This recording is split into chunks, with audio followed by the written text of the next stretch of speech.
This is my BMW 335i. When I bought this car, it used to look like this. But previously we fully rebuilt it and repaired the fire damage. Usually fire damage is a massive repair on its own, but in this case I got scammed and the engine is dead. What do we do now? But now it's too late to turn back and we have a lot to do. Previously we removed the engine from the car and stripped it down to inspect the damage. My original plan was to rebuild the original block, but after stripping it down I think the best case is to get another engine. So then I bought another engine. But the thing with this one, it's not a running engine either. So I bought this engine in Lithuania. So I took all my tools with me to test this engine. And when I tried to do a compression test, I put the starter on. I gave it 12 volts, but there was no compression on it. So when I spat the engine with the starter, I saw that the valves wasn't moving. So then I thought originally that what? The timing chain is probably broken and the guy is trying to scam me. So then what we found out is that he had removed the vibration damper, and instead of opening the bolts around, he removed the center bolt, which holds the centerpiece for the timing and the sprockets and holds the whole timing itself. Right now there's no timing and maybe the valves are bent, I'm not sure. Another thing, when I was shipping this engine through a transport company, they didn't strap it down properly, so it dropped and they broke the valve cover. But luckily we have another one, so that's good. By the way, for this engine I paid 1,250 euros. Plus I bought the cats and other stuff. For you it might sound like it's a lot for not running engine, especially for you guys from US, but it's actually a very good price. So what's the plan now, you may ask? We are gonna strip it down and rebuild it. Call me crazy if you want. And I have bought rod bearings, main bearings, all the seals, everything. I have bought also piston rings. I have bought basically everything that I need to rebuild it. I also bought new timing chain, stuff like that. So now the new engine, I got it together with the high pressure fuel pump, this thing. So real quick, I will strip this block completely down of things I don't need. And then I need to put the engine stand on this engine. And we need to fully strip it down to bare block, I guess. I'm not sure if we will use this stop or the one from that engine, because this one may have bent valves. Other one, also a possibility because of the one piston that got launched. I'm not sure. Maybe we'll use the old top and we will need to remove the valves, inspect them and replace the valve stem seals, which I have bought, and probably lap the valves, and then of course resurface it. But the lapping I will do myself, because well, all of this is gonna cost enough anyway. By the way, this engine is from an E90, 190,000 kilometers, something like that.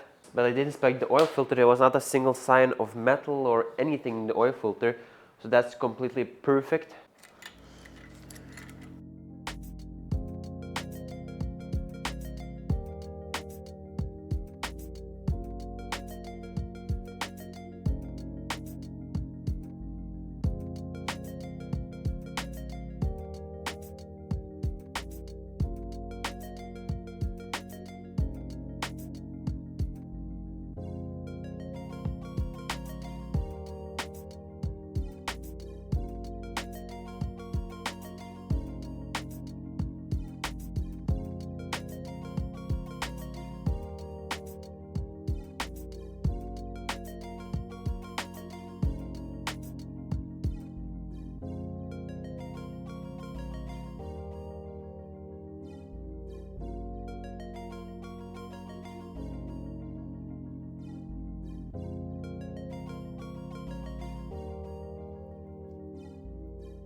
So now I clean the block up, wash the block in the washing station.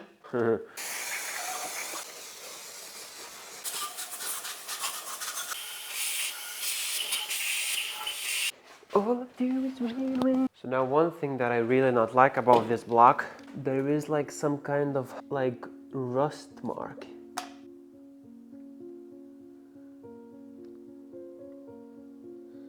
And you can like feel it with your finger.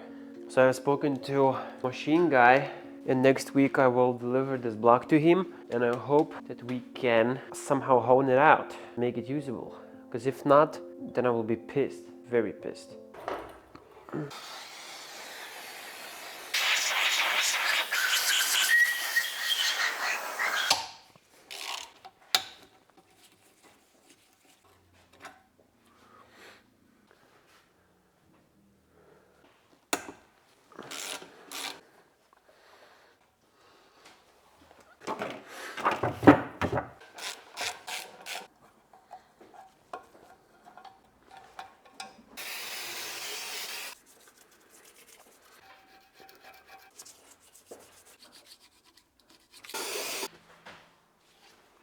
Now, what is the plan with the cylinder heads?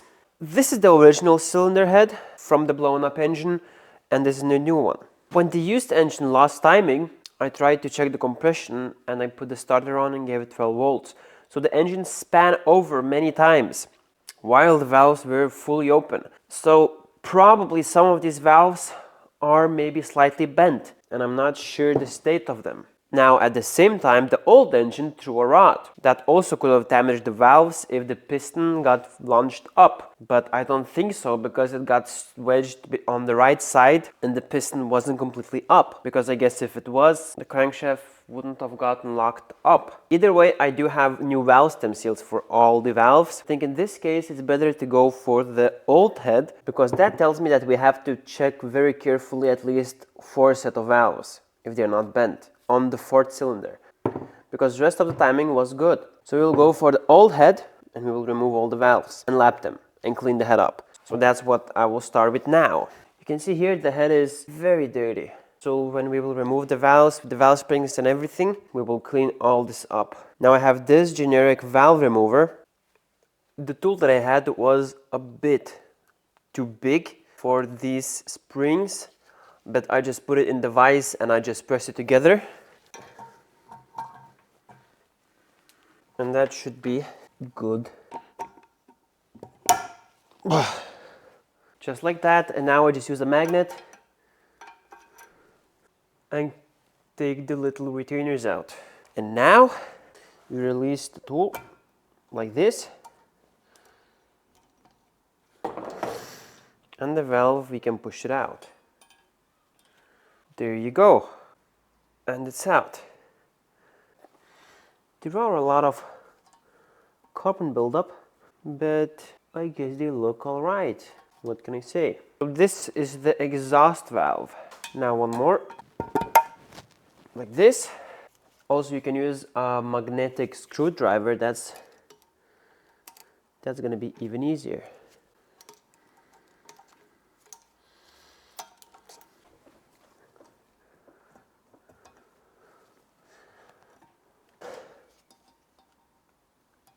And that's out as well. So these two, both cylinder number 6 exhaust valves.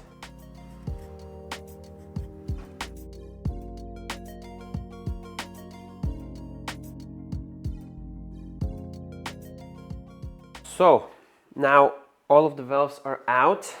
I have them here. You can see how much carbon buildup there is in the intake ones. That's crazy. Now I need to remove valve stem seals.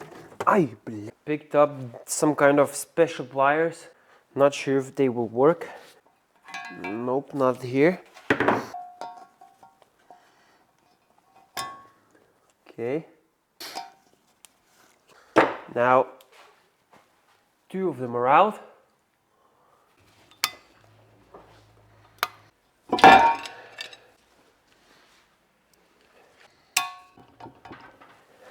So now I tried many different ways to remove the valve stem seals, many different pliers, but they were sitting very hard on. The best way I found, these vice grips, put it on the valve stem seal and grab it hard. Then you can wiggle it off. Intake side a lot easier. So now the head is completely apart. There's nothing else on it. So I will clean it up now as best as I can. Then I will start cleaning up the valves by putting them in the drill and using Scotch-Brite to clean off the carbon.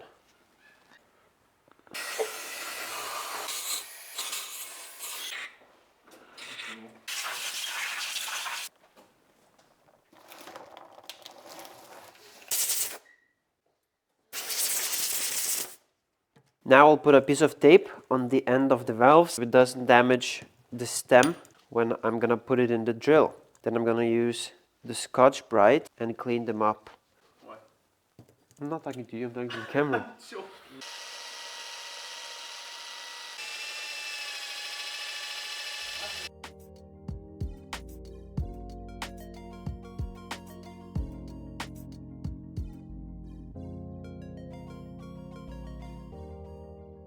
Oh shit, this is bent.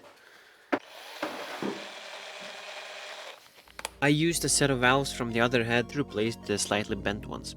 So now all 24 valves are cleaned up perfectly. All the exhaust ones are hard to clean up, but it's good enough. So now I need to lap them into the head. So now I'll clean up the beading surface on the head where the valves are gonna lap lightly with Scotch-Brite, just so there's no dirt on it stuck and anything in that matter. I will use also this little brush thingy to clean out the valve stem guides. So now it's time to lap the valves. I have already lapped these ones to actually see how it feels. So now we can see that the seating surface around the valve is like dark material. So we're gonna lap them to actually clean up the surface, and so the valve actually seats into the head nicely. And for that we have two types of compounds. One is hard paste and one is fine. So we will start with the hard one first. So I will put the compound around the whole valve, just like that. Then we'll put some oil and I'll put the valve in. Then I will take the suction cup, put it on the valve, and now when I'm gonna spin it with my hands, you will hear low pitch grinding sound. And you can hear it changes tone. Now it doesn't have that sound anymore. So then we have to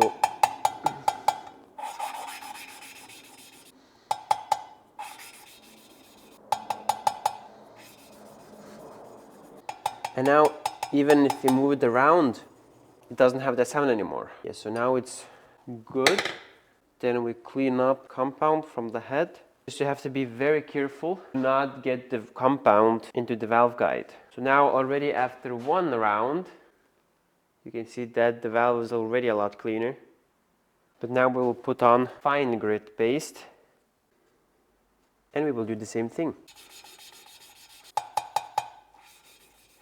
But yesterday I did all these valves and I can already feel it in my palms that it's actually painful now. So I have seen people doing it with drills. They put it on the drill and use that to spin the valve. I don't know, I never done it, but we'll give it a try.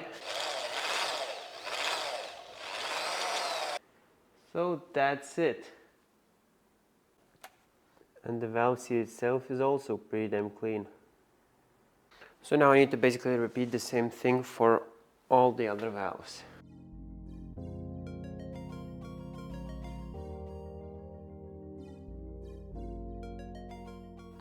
So now I'm going to remove all the valves. I will lightly clean the head and we will install the new valve stem seals.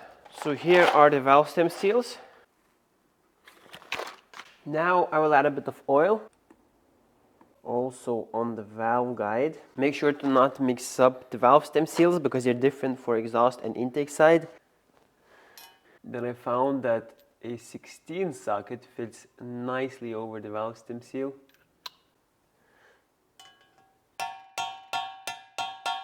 Lightly tap it in place. And I do the same for the rest of the head. And now it's finally time to put the valves back. So I'll put the valve in. Then I put the valve spring. And I will take the tool. There you go. And then I'll take the retainers. I'm gonna use the same magnetic screwdriver. Maybe with pliers, I don't know yet what is better. Actually, the retainers are also different size for the intake and the exhaust cams. And then I release it slowly.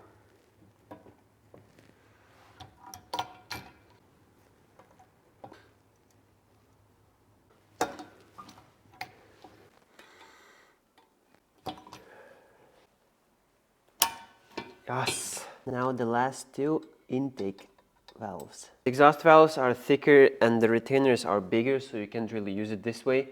On the intake valves, I'm just using the magnet to put it in place. A lot easier than using pliers. Done. I'm not sure why the second cylinder had more carbon, but I cleaned it up as best as I could. So now I will wrap this head up and give it to the machine shop together with the block. So he's gonna just resurface it. That's it. He doesn't need to do anything else. And he needs to check the block.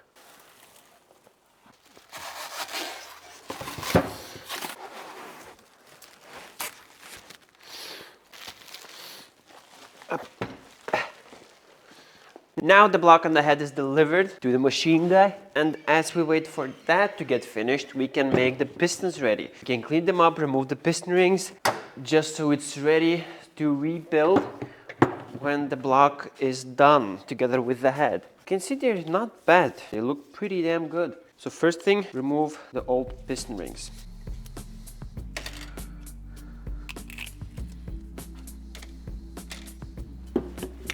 Now all the piston rings are off. So now I'll put a bit of this cleaner only on the top of the piston. Then I will take an old piece of ring and I will use it to clean the grooves for the piston rings.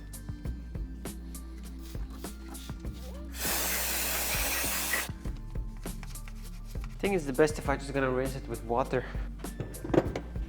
So now that's how they look after cleaning. Now we'll just clean them off with brake cleaner. That's it. These two pistons are clean and ready. And now we'll do the same thing to the rest of the pistons off camera. Now that's all of the 6 pistons done. Pretty clean. There's still some carbon on the top, but it'll be fine. Way better than it was at least. So now we need to wait until the block is done and we can then start rebuilding it with measuring the piston rings, bearings, stuff like that. Now I have good and bad news. So now the block is back, but it's dead. The machine guy honed out the cylinder to the maximum limit, and there still you can see rust damage on the cylinder wall. He said you can use this, but there's basically no point because that's gonna eat up the piston rings over a period of time. So this block, garbage. So then I gave the original block for him to check out. This is the original block with the original damage. And now this one seems to be okay. Now there was a bunch of damage to the block itself and he tried to clean that up, grind it off as best as he could basically. Now this is the cylinder that threw the rod. And you can see that there's a few scratches here. He cleaned up around here. Here as well, everything. And then he also honed out the cylinders, all of them. And we also fitted the crankshaft with the bearings, span it over so we actually see that the block is straight. Then he also measured the complete block. So here you can see how beautiful the cylinders look. All of them honed out. You can see the cross hatching and this is going to be perfect. Because when this damage occurs, there's a possibility that the block kind of gets bent and is out of shape. And that can cause the crankshaft to not spin good, ovalness in the cylinders and stuff like that. But in this case, we fit the crankshaft, everything seems good, and I think this block is gonna run. Now running this block is not necessarily what I wanted to do, but at this point the new block is garbage, so we had no choice. I'm not gonna spend more money to buy another block, but this is gonna do just fine. It cleaned up quite nicely. Now another thing he did, since there was a bit deep damage here, he pressure tested the block. That means he pressure tested the cooling system. So then he closed off all the water passages. Then he supplied like 3 or 4 bars of air or water, I'm not quite sure, completely to the cooling passages to actually see if there's some kind of leakage where the damage occurred. Maybe there's some crack or something, and there wasn't. He left standing for I think 30 minutes, something like that he said, and the pressure stayed exactly what he applied. So that tells us that the engine is completely fine and perfect to use. And he also resurfaced the head. So we should have resurfaced it before we did the valve job, and then after resurfacing we should have done it, but oh well, I did not think about that. Now I want to clean this block with brake cleaner to get all the dirt out, and to do that we need to put it on the engine stand.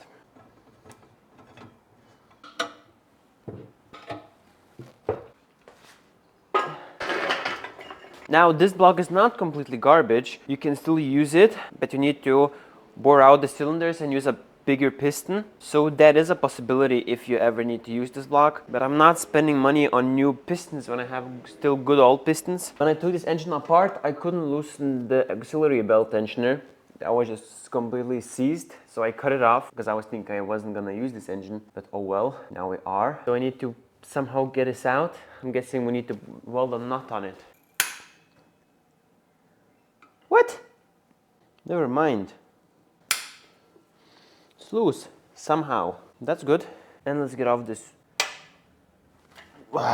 We will also need to check the oil pump from the new engine. I hope that's gonna be good. You know what? For now, I'm gonna leave it on, just so I know which one goes on where. Oil pickup, perfectly clean.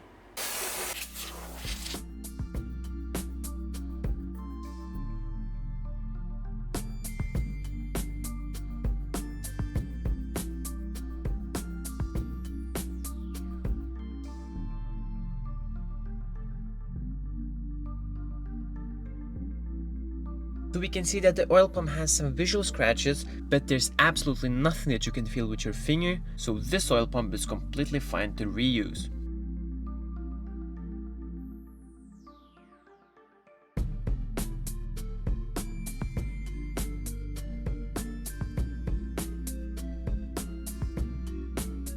So the oil pump and the oil pickup ready.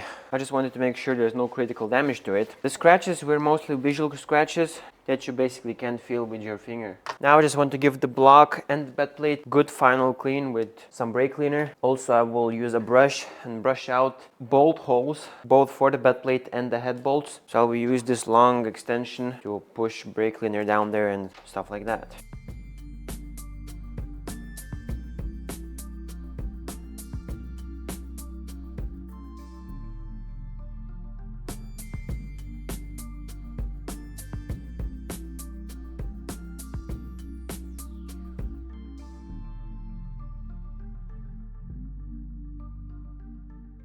Now, sorry that this video took so long. There was a lot of waiting with the other block, then this block. I've been also working on the other E92, which I can't seem to figure out what's wrong. So that's why there was such a long wait for the video. Now in the next video, we will start the assembly of this engine. At this point, I think everything is ready. So we will install the crankshaft with the bearings, use plastic gauge to measure the clearance. Then of course, piston rings, pistons, everything together. So that's gonna be fun. I'm hoping I can finally finish the other E92, and we can also go over to other projects. Well, not this one, because this is gonna take a while anyway. But we do have some good news, so we created some merch. Now this one is like the prototype one, so I really not like the location of the logo, so we changed it a bit. This is the basic hoodie. We do have sweaters, t-shirts, and some other accessories. So if you guys are interested, make sure to check out the link in the description. In the future, I want to make different types and different designs, but for now it's gonna be fine. Thanks for watching, and I hope to see you in the next one.